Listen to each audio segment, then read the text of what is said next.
And by the way, when I spoke about the 50-year occupation of the Philippines, which is still going on, I was thinking of the fact that just the other day there was an item about how, and we're not supposed to be out of the Philippines, but we're not really. We're supposed to be out of a lot of places, but we're not really.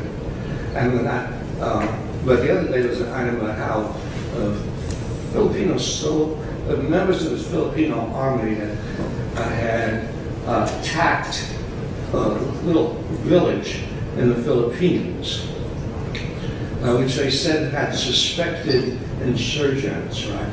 Not the word suspected. Every time you read about a bombing or an act of violence that takes place, every time you read about that in the newspaper, whether it's in Iraq or in Israel or anywhere, any time, look for the word suspected. You'll find out how many people have been killed based on suspicion. But they suspected that they were terrorists, and so the Philippine army attacked this little village. And well, the result was sort of a number of civilians, ordinary people were killed, including children. But they said they'd been directed to this village, in fact, this particular house, by American intelligence, which was flying a plane of they should have learned by this time about American intelligence. How intelligent is American intelligence? And anytime say, well, intelligence directed us to do that. It's still going on. The empire and the violence associated with empire still going on. So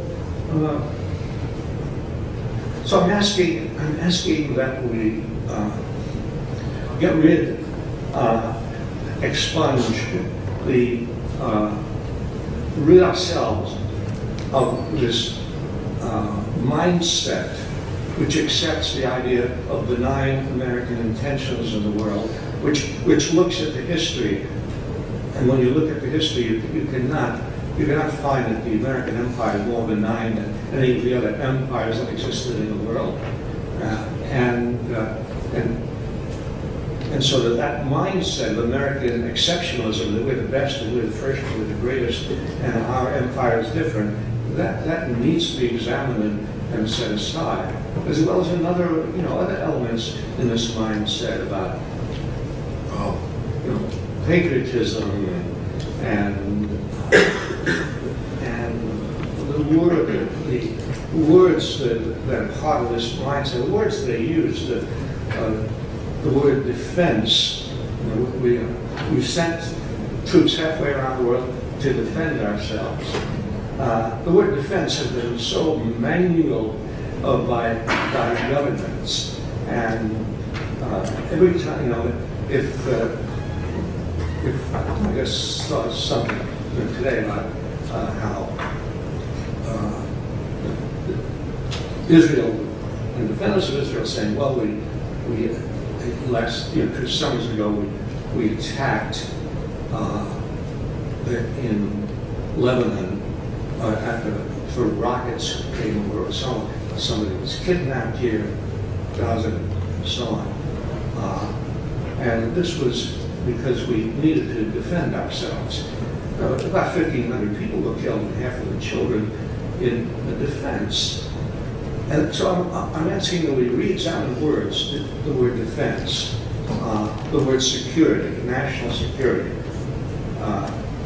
The words take on different meanings when you accept the idea that there's no common interest in this country between us and the government, and therefore the government defines these things differently than we do, and certainly defines these things differently than the victims of our foreign policy do in various parts of the world.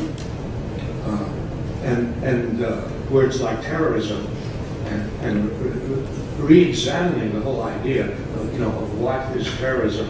So terrorism is not simply confined to those fanatics who blew up the Twin Towers, or these fanatics or that fanatics, but the idea of terrorism is broadened to include state terrorism, which in the number of its victims far, far exceeds what the terrorists of this group and that group are able to accomplish.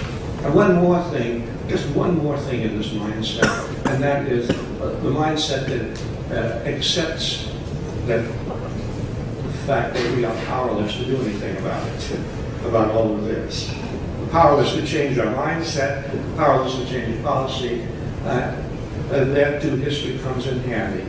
People are not powerless. People have overthrown tyrants. People have surprised the world with their ability to change things, both in other places in the world and in this country. So a mindset that accepts the total invulnerability of governments is a mindset which is not based on historical fact. And to break down that mindset is to give ourselves the kind of opportunity to think that it is possible to change whatever is happening today. Thanks.